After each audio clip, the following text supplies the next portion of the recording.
안녕하세요. 말씀 베이커리 248번째 시간 기도하심으로 시작하겠습니다. 거룩하신 주님 감사합니다. 주님의 말씀을 묵상합니다. 성령님께서 말씀의 조명이 되어 주시옵소서. 우리 주 예수님의 이름으로 기도합니다. 아멘. 네, 오늘 보실 말씀은 사사기 1장 1절에서 10절까지의 말씀입니다. 여호수아가 죽은 뒤에 이스라엘 자손이 주님께 여쭈었다. 우리 가운데 어느 지파가 먼저 올라가서 가나안 사람과 싸워야 합니까? 주님께서 대답하셨다. 유다 지파가 먼저 올라가거라. 내가 그 땅을 유다 지파의 손에 넘겨주었다. 그때 유다 지파 사람들이 자기들의 동기인 시므온 지파 사람들에게 제안하였다. 우리와 함께 우리 몫으로 정해진 땅으로 올라가서 가나안 사람을 치자. 그러면 우리도 너희 몫으로 정해진 땅으로 함께 싸우러 올라가겠다. 그리하여 시므온 지파가 유다 지파와 함께 진군하였다. 자, 오늘 말씀부터 사사기 말씀으로 들어갑니다. 사사기 말씀은 여호수아서 이후 시대로 이어지는, 그래서 여호수아가 죽은 뒤에 이스라엘의 정복 전쟁이 이어지는 내용이 등장을 합니다. 자, 지금 1, 2, 3절을 보면 언뜻 보면 이제 정복 전쟁이 여호수아가 죽은 뒤에도 계속 이어져 가는 것 같고, 또 이렇게 서로 지파 간에 도와주는 것 같은 좀 좋아 보이는 모습이 보이는 것 같기도 합니다. 그런데요, 자세히 들여다보면은요, 먼저 이 지금 정복해야 할 땅이 유다 지파에게 준 땅이라는 겁니다. 사실 지파별로 땅을 정복해야 할 땅을 분배받는 것은 여호수아 시대 때 다 했어요. 그런데 주님께 어느 지파가 먼저 올라가서 가나안 사람과 싸워야겠습니까? 라고 말하는 이 대목이요, 가만히 생각해 보면은 살짝 이해가 안 되는 거거든요. 유다 지파에게 허락된 땅이면은 유다 지파가 정복해야 되는 겁니다. 그럼 유다 지파가 가야 돼요. 하나님께서는 그래서 다시 친절하게 얘기해 주죠. 유다 지파가 먼저 올라가라. 내가 그 땅을 유다 지파의 손에 줬다. 그런데 두 지파가 힘을 합쳐서 서로 돕는 것 같이 보이는 그 다음 장면, 시므온 지파 사람들에게 제안하는 장면이 재밌습니다. 우리와 함께 우리 몫으로 정해진 땅으로 올라가서, 유다 지파도 알아요, 자기들에게 하나님이 주신 땅이라는 것. 그런데 함께 가자라고 합니다. 하나님은 유다 지파에게 먼저 가라고 하는데 지금 유다 지파는 함께 가자라고 하고 있는 겁니다. 자, 유다 지파가 먼저 올라가라고 했지만 유다 지파는 자기를 도와줄 누군가를 찾고 있어요. 하나님의 말씀대로 한다면 하나님께서 함께 하시고 하나님께서 도와주실 것이 분명한데, 어쩌면 그것을 믿지 못했던 유다 지파의 모습은 아니었을까 하는 것이죠. 과거 이 여호수아 시대 때 정복 전쟁은 주님의 도우심이 계속해서 드러났습니다.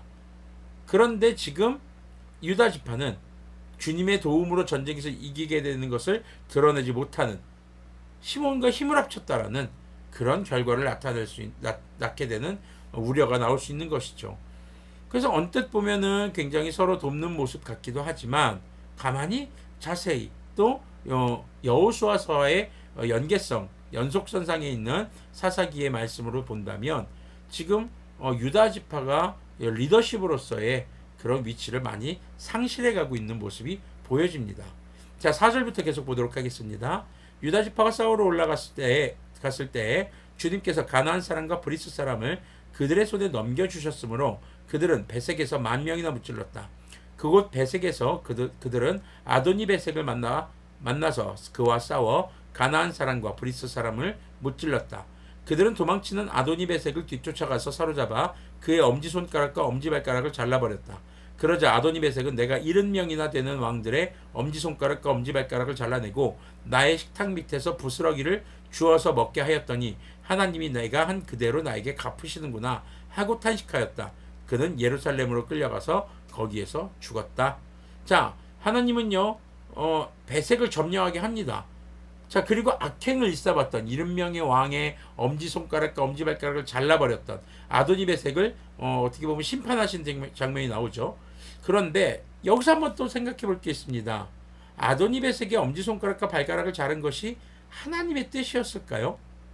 사실 이스라엘이 여호수아 시대 때 정복 전쟁을 하면서 많은 전쟁을 했지만 이스라엘이 하나님의 뜻을 따라서 진행해 오던 그런 전쟁 방법이 아니었어요. 광야에서도 마찬가지고요. 하나님께서 한 번도 그런 요구를 한 적이 없었다는 것이죠. 그럼 이런 행위는 어디서 배운 거예요? 아도니 베색을 통해서 보세요. 70명의 왕의 엄지발가락과 엄지손가락을 잘랐다. 가나안의 풍습이었던 겁니다. 가나안의 풍습으로 상대방의 왕을, 아도니 베색을 완전히 무기력한 존재로 만들어버리는 이런 조롱과 교만의 행위였던 것이죠. 그걸 그대로 따라하고 있는 거예요. 오히려 하나님의 전쟁에는요, 차라리 모든 생명을 다 죽이는 해렘법이 적용됐었던 그런 사례가 있었죠. 이렇게 상대방에게 수치만을 주고 또 자기들이 승리한 것을 자기들이 의기양양해하는 모습은 주님의 방법이 아니었습니다. 승리를 하더라도 주님께 영광을 돌리는 것이 이스라엘의 전쟁법이었죠.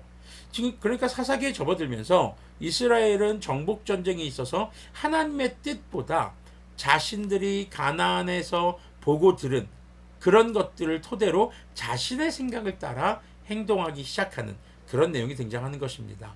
사사기 전체의 가장 중요한 흐름의 맥락이 사람들이 각각 자기 소견에 옳은 대로 행하였더라라는 구절이 이제 나중에 우리가 사사기 묵상하면서 나올 겁니다. 자, 8절부터 계속 보면요. 유다 자손이 예루살렘을 치고 점령하여 그곳 주민을 칼로 죽이고 그 성을 불태웠다. 그 다음에 유다 자손은 산간 지방과 네겝 지방과 낮은 지대로 내려가서 거기에 사는 가나안 사람과 싸웠다. 또 유다 자손은 헤브론에 사는 가나안 사람을 쳤다. 헤브론은 전에 기럇 아르바라고 불리던 곳이다. 거기에서 그들은 세세와 아히만과 달메를 무찔렀다. 자, 이제 유다 지파는 계속 정복 전쟁을 해 갑니다. 예루살렘과 헤브론을 정복하기 위해 나서죠. 그런데 성경의 역사를 잘 보면 예루살렘과 헤브론은 다윗 시대 때 사무엘하 5장 6절에서 10절 사이에 바로 다윗 시대 때 완전히 정복한 것으로 나옵니다. 그러니까 정복을 하긴 했는데 뭔가 완전하지 못한 정복이라는 걸 우리가 한번 좀 생각해 볼 수 있게 되는 거죠.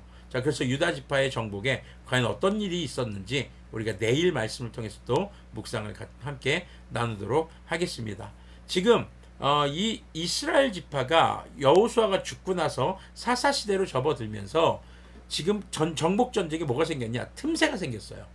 하나님과 이스라엘 민족 사이에 틈이 없어야 되는데 자신들의 생각이라는 틈이 생겨버린 겁니다.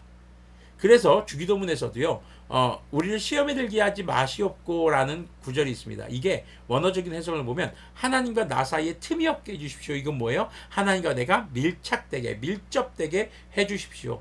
틈이 생기면 그 틈으로 사탄이 우리를 미혹하게 돼 있고 내 생각이 자리 잡으면서 하나님의 뜻을 알면서도 내 생각대로 하는 그런 불순종의 죄를 지을 수 있기 때문이죠. 자, 이렇게 사사기를 시작하면서 이스라엘의 정복 전쟁에는 틈새가 벌어지기 시작하고 그 틈새에 가나안 땅에서 붙고 보고한 자신들의 생각들이 자리 잡기 시작합니다. 우리의 신앙생활도 어쩌면 그러지는 않을까 싶습니다.